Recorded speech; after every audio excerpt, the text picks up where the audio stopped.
right, today we're going to bring our USB to Lightning cable. If you guys can see, it has that flexibility here, very flexible in both ends. If you guys can see that, so it won't break easily.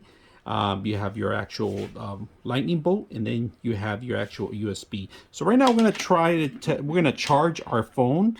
So let's go ahead and charge our phone.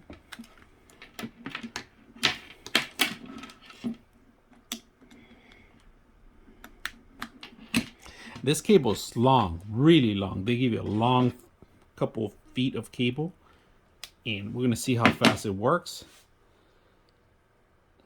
We're going to be able to see the Apple, and there it is. It's charging right now. It's dead. My phone's dead completely, but we're going to be charging it. Cable. Now, if you guys can see, this is a long cable, and it's on nylon, so you don't get tangled easily. All right, this is hard to get tangled because it's nylon and it's flexible, it's long, it's charging the actual Apple. I like the cables that they give you. They give you multiple cables, of course, enough for you could charge it. You go set this up in your car because sometimes you like to share this. This is why the cable's long, because you like to share the cable in the car. Maybe you have one connection, and this would be enough for that car ride that you're going to go along with and have everybody charging the same phone. So very simple, easy to use. I like the metal piece, the flexibility of it. I hope you guys enjoy the video.